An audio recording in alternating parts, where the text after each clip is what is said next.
రైతులకు శుభాకాంక్షలు తెలుపుతున్నారు. Is again a CubeSat called Green Impulse Transmitter. Bright morning of the New Year's Day made brighter by a majestic liftoff.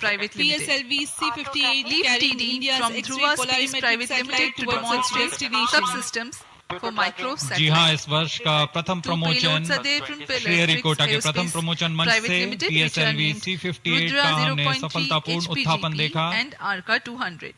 और ये अपनी Three more उद्दिष्ट payloads कक्षा are from की ओर ISRO. निरंतर बढ़ता One हुआ from प्रथम चरण का निष्पादन Physical पूरी तरह Research सामान्य Laboratory is called the Dust Experiment.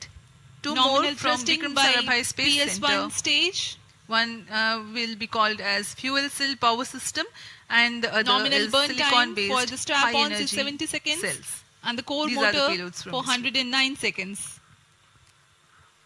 इस समय यान अपने अधिक Fourth payload is again a CubeSat called Green Impulse Transmitter. Bright from morning of the New Year's Day made brighter by a majestic Space Labs liftoff. Private Limited. PSLV For S-139 motor alone thrusting, the strap-ons have been separated. इस घटनाक्रम पर इसके पश्चात तृतीय चरण को Fourth payload is again a CubeSat called Green Impulse Transmitter. PSLV C-58 ప్రయోగం విజయవంతమైంది. కొత్త ఏడాది తొలి రోజు ప్రయోగం సక్సెస్ కావడంపై దేశవ్యాప్తంగా హర్షం వ్యక్తం చేస్తున్నారు. రాకెట్ని విజయవంతంగా కక్షలోకి పంపారు శ్రీహరికోట శాస్త్రవేత్తలు. 4 దశల తర్వాత కక్షలోకి ప్రవేశించిన PSLV రాకెట్ రాబోయే రోజుల్లో మరిన్ని ప్రయోగాలు చేస్తామని శాస్త్రవేత్తలు తెలిపారు. ఈ ప్రయోగం విజయవంతం కావడంపై శాస్త్రవేత్తలు సంబరాలు చేసుకున్నారు. ఇక ప్రయోగం విజయవంతం అవడంపై పలువురు ప్రముఖులు శాస్త్రవేత్తలకు శుభాకాంక్షలు తెలుపుతున్నారు.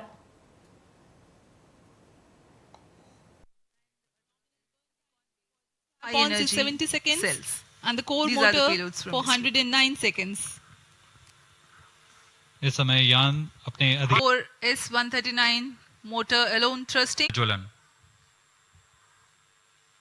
From the Range Operations Director that the second stage almost at the verge of the dense atmosphere. द्वितीय चरण का निष्पादन सामान्य है. इसका कार्यकाल 152 सेकंड का होगा और इस दौरान यह कुल 800 किलोन्यूटन का प्रणोद उत्पन्न कर यान को उद्दिष्ट दिशा की ओर By the second stage of PSLV. द्वितीय चरण तरल नोदक पर आधारित चरण है. इसमें UDMH और N2O4 को ईंधन की तरह इस्तेमाल किया जाता है. वर्तमान में विकास इंजन नामक इस द्वितीय चरण के इंजन द्वारा प्रणोद उत्पन्न किया जा रहा है. सफलतापूर्वक पृथक शुरू हो चुका है. Third stage performance normal. The performance of third stage is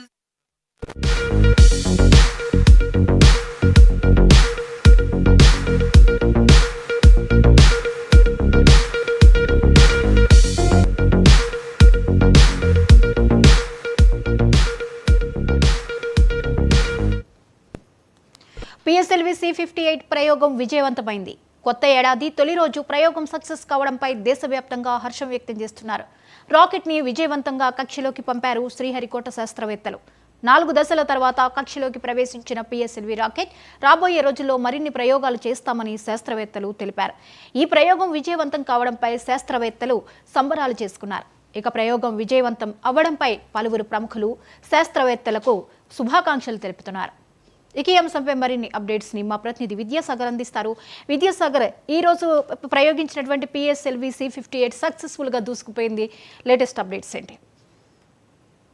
good morning జ్యోతి. ఈ రోజు PSLV C-58 రాకెట్ ద్వారా ఈ రోజు ఒక అద్భుతమైన ప్రయోగం చేపట్టారు ఇస్రో శాస్త్రవేత్తలు. ఎందుకంటే కొత్త సంవత్సరంలో 140 కోట్ల భారతీయులకి ఒక మంచి గిఫ్ట్ అయితే ఇచ్చారని చెప్పొచ్చు. ఎందుకంటే ఇప్పటికే ఈ రాకెట్ ప్రయోగం మీద ఎంతో ఉత్కంఠ నెలకొంది. ఎందుకంటే ప్రపంచం మాత్రమే ఇటువంటి మిషన్ చేపట్టింది. తర్వాత రెండో దేశం భారతదేశం అని చెప్పవచ్చు. ఈ రోజు ఉదయం 9:10 ఈ రాకెట్ ప్రయోగం చేపట్టారు. ఎక్స్పోసాట్ ఉపగ్రహం, ఇది 480 కిలోల బరువు ఉంటుంది. ఈ ఎక్స్పోసాట్ ఉపగ్రహం ముఖ్యంగా ఖగోళం మీద అంటే అంతరిక్షం మీద అధ్యయనం కోసం పంపించడం జరిగింది. ఎందుకంటే ముఖ్యంగా బ్లాక్ హోల్స్, న్యూట్రాన్ స్టార్స్ పైన ఇది అధ్యయనం చేయబోతుంది.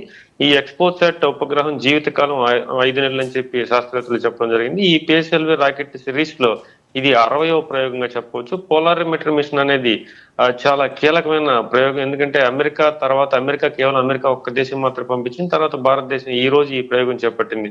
సో మొత్తం మీద 10 చిన్న పెలోడ్లు మోసుకెళ్తుంది. ఈ 10 చిన్న పెలోడ్లో కూడా షార్క్ సంబంధించి, ఇస్రో సంబంధించి 3 పెలోడ్లు ఇండియా వాళ్ళు చేపట్టారు. మిగతా 7 పెలోడ్లు కూడా వివిధ ఇన్స్టిట్యూట్ల నుంచి కూడా తీసుకోవడం జరిగింది. ముఖ్యంగా చూసుకుంటే ఈ ప్రయోగానికి సంబంధించి తొలిసారి ఇలాంటి ప్రయోగం చేపడుతున్న ఇస్రో కీలకంగా ఎంతసేపు పడుతుంది, కేవలం 13 నిమిషాలనే ఈ రాకెట్ ప్రయోగాన్ని సక్సెస్ చేసింది. చంద్రయాన్ 3 ఒక భారీ విజయం తర్వాత కూడా ఇలాంటి ప్రయోగం చేపట్టడం, అలాగే ఏదైతే ఈ ప్రయోగం చేపట్టిన తర్వాత మా ఇస్రో చైర్మన్ కూడా చెప్పడం జరిగింది సోమనాథ్, ఇక్కడ నుంచి మన ప్రయోగాలు కూడా చాలా వేగంగా చేపడతామని చెప్పారు. ముఖ్యంగా ఈ ప్రయోగంలో ఈ రోజు చూసుకుంటే కృష్ణ బిలాలు, న్యూట్రాన్ స్టార్స్ వంటి వివిధ ఖగోళ వస్తువుల నుంచి వెలువడుతున్న అత్యంత తీక్షణమైన ఎక్స్రే కిరణాల అధ్యయనానికి ఇలాంటి పోలారిమెట్రీ మిషన్ చేపట్టింది. ఈ పిఎస్ఎల్వి C-58 వాహన నౌక ఎంతో నమ్మకమైంది. ఇప్పటికే 59 సార్లు ఈ సిరీస్ లో ప్రయోగాలు జరిపి ఇది 60వ సిరీస్. ఇది కూడా విజయం సాధించడంతో దీని విజయాల శాతం కూడా ఎంతో అద్భుతం అని చెప్పవచ్చు. ఇప్పటికే ఈ ఎక్స్పోసాట్ శాటిలైట్ ని భూమి నుంచి 500 నుంచి 700 కిలోమీటర్ల దూరంలో ఉన్న కక్షలో ప్రవేశపెట్టనున్నట్లు ఇస్రో శాస్త్రవేత్తలు మనకు తెలియజేశారు. అలాగే విశ్వంలో ఇంతవరకు తెలిసిన అత్యంత దేదీప్యమైన ప్రకాశంతో కూడిన 50 కాంతి పుంజాల మూలాలను పరిశోధించడమే లక్ష్యంగా ఈ ప్రయోగం అయితే చేపట్టారు. ఈ 50 కాంతి పుంజాలు ముఖ్యంగా కృష్ణ బిలాలు, అలాగే ఎక్స్రే జంట నక్షత్రాలు, అలాగే క్రియాశీలకమైన పాలపుంత కేంద్రాలు, న్యూట్రాన్ నక్షత్రాలు, నాన్ థర్మల్ సూపర్నోవాలకు సంబంధించిన అవశేషాలు కూడా అధ్యయనం చేయడానికి మన లక్ష్యాల్లో ఉన్నాయి. ఇలాంటి ప్రయోగాన్ని భారత్ చేపడుతుండగా ప్రపంచం కూడా అందరూ కూడా చూస్తున్న పరిస్థితి. ఎందుకంటే 2021లో నాసా ఇమేజ్, అలాగే తోకచుక్కల నుంచి సుదూర గెలాక్సీల వరకు సమాచారాన్ని అంచనా వేయడానికి అనుమతించే శక్తివంతమైన సాధనంగా చెప్పవచ్చు దీన్ని, ఎక్స్పోసాట్ మిషన్ ని. దీనిలో 2 పెలోడ్ల ద్వారా ప్రకాశవంతమైన ఎక్స్రే కిరణాల మూలాలను, అలాగే టెంపోరల్ స్పెక్ట్రోపోలరైజేషన్ లక్షణాలు ఏకకాలంలో అధ్యయనం చేయగల శక్తి మనం ఈ రోజు ప్రయోగించిన ఎక్స్పోసాట్ లో ఉంది. ముఖ్యంగా చూసుకుంటే ఇందులోని ప్రాథమిక పెలోడ్లు పోలిక్స్ ఎక్స్రే కిరణాల పోలారిమీటర్ పరికరం అంటారు. దీని ద్వారా మనం వీటన్నిటిని కూడా అధ్యయనం చేయడం జరుగుతుంది. ఫోటాన్ల మధ్య ఎక్స్రే శక్తి పరిధిలో ద్రోణ స్థాయి కోణాలు కూడా దీని ద్వారా కొలవనున్నారు. సో మొత్తం మీద చూసుకుంటే ఈ ప్రయోగం చాలా కీలకం అని చెప్పొచ్చు భారతదేశానికి. ఎందుకంటే ఒక నాసా అనేది చాలా ముందుంది ఈ ప్రయోగాలు. అట్లాంటిది అమెరికా తర్వాత భారత్ ఈ ప్రయోగం చేపట్టడం, దీని మీద ఎంత ఉత్కంఠ నెలకొంది. ఉత్కంఠలన్నిటి కూడా ఛేదిస్తూ ఈ రోజు మనం ప్రయోగించిన ఈ ఎక్స్పోసాట్ ఏదైతే ప్రయోగం ఉందో కూడా విజయం సాధించింది.